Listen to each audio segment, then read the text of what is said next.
Okay fine. আজকের এই ভিডিওটা অনেক বেশি গুরুত্বপূর্ণ হতে চলেছে। তোমরা যারা আমাকে প্রশ্ন করতেছো যে ভাইয়া আমার তো সবকিছু শেষ হয়ে গিয়েছে, আমি তো গুচ্ছের মধ্যে চান্স ইনশিওর করতে পারবো না। আমি তোমাকে বলতে চাই তোমার শুধু গুচ্ছের চান্স না, তোমাকে গুচ্ছের টপ 100-র মধ্যে নিয়ে আসার দায়িত্ব আমার। জাস্ট ছোট্ট একটা গল্প, একদম বাস্তব গল্প, আমাদের দুইটা স্টুডেন্টের গল্প তোমাদের সাথে শেয়ার করবো। জাস্ট তুমি যদি ভাইয়া আজকে থেকেও শুরু করতে পারো, যদি সর্বোচ্চ পরিশ্রমটা দিতে পারো, তোমার যদি নিজের জেদ কাজে লাগাইতে পারো, গুচ্ছের মধ্যে শুধু চান্স না তুমি টপ করতে পারবা। জাস্ট তোমাকে পড়াশোনা করতে হবে, ওকে? এবং মাথা থেকে একটা টেনশন দূর করে ফেলতে হবে যে প্রিপারেশন আমি নিচ্ছি, যেহেতু আমি স্টুডেন্ট, যেহেতু আমি পরীক্ষার্থী, যেহেতু আমাকে 10 এপ্রিল গুচ্ছের মধ্যে পরীক্ষা দিতে হবে, আমার কনফিডেন্স 100-র মধ্যে 100 আমি চান্স পাবো, ওকে?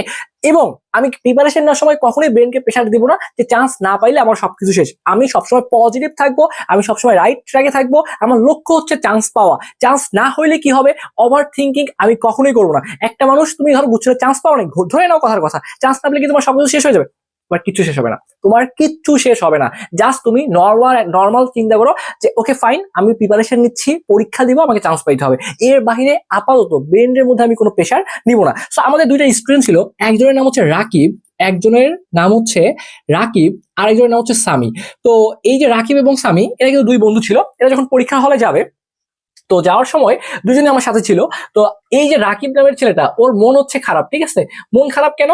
যে ও ভালো মতো পড়াশোনা করে আসছে, কিন্তু ও যে চান্স পাবে ওই কনফিডেন্সটা ওর মধ্যে নাই। দেখলাম যে ও হচ্ছে খুবই বিষণ্ণ মন নিয়ে আসে এবং ও বারবারই বলতেছে ভাইয়া আমার কিন্তু চান্স হবে না। কিন্তু রাকিব এবং সামির মধ্যে আমি যদি বলি, রাকিবই কিন্তু খুব ভালো স্টুডেন্ট ছিল এবং এর রেজাল্টও ভালো, এ ভালো মতো প্রিপারেশনও নিয়েছে, বাট ওর মধ্যে ওই কনফিডেন্সটা নাই যে ভাই আমি পরীক্ষা দিলে চান্স ইনশোর করে ফেলতে পারবো। বাট সামির প্রিপারেশন কিন্তু আহামরি খুব একটা ভালো না। বাট আমি ওকে যে সূত্রগুলো পড়তে বলছিলাম, যে কন্টেন্ট রিভিশন করতে বলছিলাম, বা প্রিভিয়াস ইয়ারের যে প্রশ্নগুলো, টাইপ ভিত্তিক প্রবলেমগুলো সলভ করতে বলছি, সে মোটামুটি সলভ করছে। কিন্তু রাকিবের তুলনায় তার প্রিপারেশন যথেষ্ট খারাপ, ঠিক আছে? যদি কম্পেয়ার করো, যেহেতু ওদেরকে পড়াইছি, ওদের পরীক্ষাগুলো নিয়েছি, তো ওইখান থেকে আমার কাছে রাকিব খুব ভালো স্টুডেন্ট ছিল, সামিও ভালো, বাট ওর তুলনায় একটু ইয়া ছিল আর কি। তো ওই জায়গাটা থেকে রাকিবের মন খারাপ, বাট সামি আসলে একদম খুব হাসি খুশি যে ভাইয়া কোনো প্যারা নেই, যা পড়ে আসছি, পরীক্ষা দিয়ে আসি, দেখা যাক, ঠিক আছে? আমি স্টিল গেমের মধ্যে আসি। সো ওর কথা হচ্ছে আমার প্রিপারেশন খারাপ হইতে পারে, বাট আমার কনফিডেন্স কখন খারাপ হইতে পারে না। তো দুইজনই পরীক্ষা দিয়ে বের হয়ে আসলো।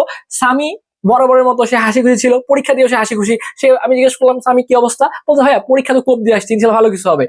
এবং রাকিবের ক্ষেত্রে ওর তো ইনিশিয়ালি মন খারাপ ছিল, পরীক্ষা দিয়ে বের হওয়ার পর ওর মন আরো খারাপ যে ভাইয়া প্রশ্ন খুবই সহজ ছিল, বাট ওই 1 ঘন্টায় আমি সবগুলো জিনিস কোপ আপ করতে পারি নাই এবং আমি জানা অনেকগুলো প্রশ্ন ভুল করে আসছি। তো তোমাদেরকে আমি যে জিনিসটা বোঝানোর ট্রাই করলাম, পরবর্তীতে আচ্ছা রেজাল্ট তোমাদেরকে বলি। রেজাল্ট দেওয়ার পরে দুইজনেই চান্স পেয়েছে, দুইজনেই চান্স পেয়েছিল, বাট রাকিবের থেকে সামির পজিশনটা আগে ছিল। রাকিবের থেকে সামি অনেক ভালো একটা ইউনিভার্সিটিতে চান্স ইনশিওর করতে পারছে, জাস্ট বিকজ তার কনফিডেন্সের কারণে। তোমাকে তো আগেই বললাম যে রাকিব খুব ভালো স্টুডেন্ট ছিল, সামিও ভালো, বাট কম্পেয়ার করলে রাকিবের তুলনায় সামি একটু উইক ছিল। ওই জায়গাটা থেকে তারপরও সামি কিন্তু রাকিবকে বিট করতে পারছে। কেন পারছে জানো? জাস্ট সে কনফিডেন্ট ছিল যে আমার কথা, আমি যদি পরীক্ষা দিব, আমার এত প্রেশার নিয়ে তো লাভ নাই। ছোট্ট একটা জীবন, সিম্পল একটা পরীক্ষা, ঠিক আছে? এডমিশন যুদ্ধ, ডেফিনেটলি যুদ্ধ, এর অবশ্যই লড়াই করতে হবে, বাট পরীক্ষার আগে যে 8 থেকে 10টা দিন রয়েছে, এই সময় যদি আমি চিন্তা করি কেন আমি অতীতে 1 বছর পড়াশোনা করিনি, কেন আমি ওই সময়টা পড়াশোনা করি, ওই সময় পড়াশোনা করলে তো কন্টেন্ট শেষ হইতো, ওই সময় পড়াশোনা করলে চান্স পেতাম। তার মানে দেখো তুমি কিরকম একটা মোহর মধ্যে আসো। তুমি তো আগে তো পড়াশোনা করোই নাই, এই যে পরীক্ষার আগে 8 থেকে 10টা দিন তুমি শয়তানের প্ররোচনায় পড়ে এই 8 থেকে 10টা দিনও তুমি পড়াশোনা করতে শোনা। সো আমি রিকোয়েস্ট করব, তুমি এই যে ভাই কয়েকটা দিন ফেসবুক, ঠিক আছে, ফেসবুক জাস্ট প্রয়োজনীয় কাজে ইউজ করো। যদি কোনো অনলাইনে ক্লাস করতে হয় সেই পারপাজে ইউজ করো। ইউটিউবে আসবা অনলাইনে ক্লাস দেখার জন্য, আর বাকি এই সময়টা যে আসে ভাইয়া সর্বোচ্চ ইফোর্ট দাও, না হলে পরবর্তীতে আফসোস করতে হবে। তো তোমাদের প্রিপারেশন এখনো যাদের খারাপ ভাইয়া, অবশ্যই তুমি পারবা, আমি তোমাকে গেম প্ল্যান শেয়ার করতেছি। এবং তোমাদের জন্য কিন্তু ভাইয়া এই যে 5 থেকে 7 দিনে কিভাবে গোছানো প্রিপারেশন নিবা, এইটা দেখো। তোমাদের এই যে যারা ফিজিক্স, কেমিস্ট্রি, ম্যাথ, বায়োলজি এগুলো নিয়ে প্যারা খাচ্ছ ভাইয়া, প্যারা নেওয়ার কিছুই নাই।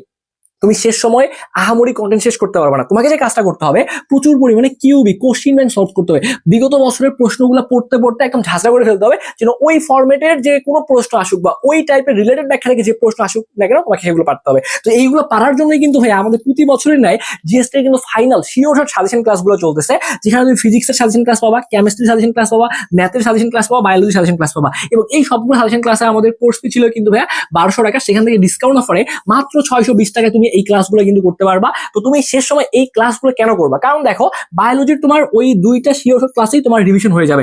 এবং কেমিস্ট্রি যারা প্যারা খাচ্ছ, কেমিস্ট্রি কিন্তু 6টা ক্লাসে, যেহেতু কেমিস্ট্রিটা অনেকেই ভয় পায়, তো কেমিস্ট্রি 6টা ক্লাসে আমি শেষ করে দিচ্ছি এবং আমার নিজের স্পেশাল আরো 2টা ক্লাস প্রোভাইড করতেছি। তো এইগুলো তুমি শেষ করতে পারবা। এইগুলা তুমি যদি 1 থেকে 2 দিন ক্লাসগুলো দেখো তুমি শেষ করতে পারবা। এবং ফিজিক্সের ক্ষেত্রে হয়ে কিন্তু আমরা সব থেকে ইম্পর্টেন্ট যে প্রশ্নগুলো আসতে পারে সেগুলো ক্লাস করাচ্ছি, বেসিক সহ আরো 2টা তোমাদের ক্লাস প্রোভাইড করতেছি। তো এই ফিজিক্সের ক্লাস, কেমিস্ট্রি, ম্যাথ, বায়োলজি, এই 4টা তুমি জাস্ট শিওর শর্ট ক্লাসগুলো আমরা যেগুলো নিব সবগুলো শিওর শর্ট ক্লাস করে তুমি জাস্ট গুচ্ছের যে বিগত বছরের প্রশ্ন ব্যাংক, তোমার হাতে যে প্রশ্ন ব্যাংকে আসে না কেন এই প্রশ্ন ব্যাংক যদি পড়তে পারো এর বাইরে কিছুই তোমাকে পাওয়া লাগবে না। তো যারা এখনো যুক্ত হওনি তারা দ্রুত যুক্ত হয়ে যেতে পারবা। আমাদের হোয়াটসঅ্যাপ নাম্বার দেওয়া রয়েছে, এই নাম্বারে দ্রুত কথা বলো। মাত্র 620 টাকা এখন তুমি ভর্তি হতে পারবা। 620 টাকা আমাদের এই নাম্বারে বিকাশ অথবা নগদে সেন্ড মানি করবা। সেন্ড মানি করে এই নাম্বারে আমাদেরকে মেসেজ করে বলবা যে ভাইয়া টাকা পাঠাইছি, আমাকে অ্যাড করে দেন। ঠিক আছে, এই নাম্বারে দ্রুত কথা বলে তুমি ভর্তি হয়ে যেতে পারো। জাস্ট কয়েকটা ফরম্যাটে কিন্তু প্রশ্নগুলো আসে, সেই ফরম্যাটটা আমরা কিভাবে ইজিলি বের করবো সেই জিনিসগুলো আমরা ক্লাসে প্রোভাইড করতেছি এবং আমি তোমাকে এই ভিডিওতেই বলে দিচ্ছি। দেখো প্রশ্ন কয়েকটা জায়গা থেকে আসে। প্রশ্ন আসে প্রথমত মুখস্থ কিছু অংশ থেকে প্রশ্নগুলো আসে, এরপরে প্রশ্নগুলো আসে ছোট ছোট ম্যাথ আসে, ছোট ছোট ম্যাথ আসে। ঠিক আছে, ছোট ছোট ম্যাথ আসে। এরপরে তোমাদের দেখবা যে তোমাদের অনুশীলনের প্রশ্ন থেকে কিছু প্রশ্ন রিপিট করে এবং কিছু প্রশ্ন প্রিভিয়াস ইয়ারের যে কোশ্চেনগুলো ওই টাইপ থেকে বহু কমন পাবা। তারপর আমি স্টেপগুলো হয়তো লিখে দিয়েছি এখানে, যে মুখস্থ, ছোট ছোট ম্যাথ সলভ করা। ওই যে মুখস্থ আর ছোট ছোট ম্যাথ গ্রহণ করবে না, ওইখান থেকে তোমার সলভ করার দক্ষতা তৈরি হবে। একটা ম্যাথ তোমার সলভ করার দক্ষতা কিভাবে হবে? যখন তুমি কোশ্চেন সমাধান করবা ওইখান থেকে তৈরি হবে। ওকে, এরপরে যে অনুশীলনের প্রশ্ন এবং রিভিশন, তার মানে তুমি যদি এই যে প্রথম যে 3টা স্টেপ, এই 3টা হচ্ছে অনেক বেশি গুরুত্বপূর্ণ। মুখস্থ, ছোট ছোট ম্যাথ, সলভ করার দক্ষতা, এই 3টা আমরা আলাদা করে নেওয়ার কোনো অপশন নাই যে ভাই বেসিক লম্বা বেসিক পড়বো, লম্বা ক্লাস করবো, হাতে সময় নাই। শিওর শর্ট ক্লাসগুলো করো, কারণ এইগুলোতে আমরা তোমাকে ওই বিগত বছরে কোশ্চিন ব্যাংক আলোচনা করাই দিয়েছি, এইগুলো বুঝে বুঝে পড়াইছি। তো তোমার যে কাজটা করতে হবে, কোশ্চিন একদম ঝাঁঝরা করে ফেলতে হবে। ওইটা পড়লেই তোমার মুখস্থ যে ছোট ছোট প্রশ্নগুলো প্রিভিয়াস ডাটা থেকে মানে ওটা তুমি কালেক্ট করে পড়বা, ওটা তোমার কভার করে ফেলবে। ছোট ছোট ম্যাথ ওইখান থেকেই হয়ে যাবে, সলভ করার দক্ষতা ওইখান থেকেই তৈরি হবে। আর এক্সট্রা করে জাস্ট তুমি যদি ফিজিক্স আর কেমিস্ট্রির জন্য অনুশীলনের প্রশ্নগুলো দেখতে পারো, তুমি যদি ফিজিক্সের পড়ার সময় নাও থাকে, স্পেশালি শুধুমাত্র কেমিস্ট্রির ক্ষেত্রে যদি অনুশীলনের প্রশ্নগুলো পড়ো অনেক প্রশ্নই কমন পাবা। তো কেমিস্ট্রির ক্ষেত্রে হাজারি স্যারের বইয়ের অনুশীলনী, হাজারি স্যারের বইয়ের অনুশীলনী, তাহলে এইটা আর সর্বশেষ রিভিশন, এই কয়েকটা কাজ করো। ইনশাল্লাহ ভাইয়া তুমি অল্প কয়েকদিনে 5 থেকে 7 দিনে গুচ্ছের জন্য একটা গোছানো প্রিপারেশন নিয়ে এখন তুমি 4 দিন শো করে ফেলতে পারবা। তো কথা হচ্ছে সবাই কিন্তু তাদের দিক থেকে সেরা কন্টেন্ট দেওয়ার চেষ্টা করে, আমরাও সেরা কন্টেন্ট তোমাদেরকে প্রোভাইড করবো এবং আমাদের দিক থেকে যেগুলো বেস্ট ভার্সন সেগুলো কিন্তু তোমাদেরকে দিচ্ছি। তো তোমরা ক্লাসগুলো করো, প্রস্তুতি গুছিয়ে নাও এবং শুধুমাত্র একটা কাজই করো, কোশ্চিন ব্যাংক পড়ো। ঠিক আছে, কোশ্চিন ব্যাংক এবং হচ্ছে sure short final suggestion class মাত্র কয়টায় করতে পারবা? 620 টাকায় ক্লাসগুলো করতে পারবা। জাস্ট এই ফরম্যাটে তুমি যদি শেষ এই 7টা দিন পড়াশোনা করতে পারো, আমার কথা হলো এই 7টা দিন তোমার কাছে যত প্রশ্ন আছে সবগুলো প্রশ্ন তুমি কয়েকবার করে পড়ে যাও, দেখবা পরীক্ষা ভালো দিয়ে আসবা। যত প্রশ্ন এখন সমাধান করবা তুমি চান্স পাবা। এখন যদি পাওয়ার জন্য তোমাকে একটা কাজই করতে হবে, এখন প্রচুর প্রচুর প্রচুর প্রশ্ন সমাধান করো। ফিজিক্সের এই মাথা থেকে ওই মাথা পর্যন্ত সব প্রশ্ন সমাধান করে ফেলো। কেমিস্ট্রি সবগুলো প্রশ্ন সমাধান করো। বায়োলজির ক্ষেত্রে বেসিকটা মোটামুটি সব পড়বা, এক্সাম্পল গুলা পড়বা, ব্যতিক্রম গুলা পড়বা, উদাহরণ গুলা পড়বা, বৈশিষ্ট্য পড়বা, কাজ পড়বা, এইগুলো পড়ো। ঠিক আছে, এবং বিগত বছরের প্রশ্ন।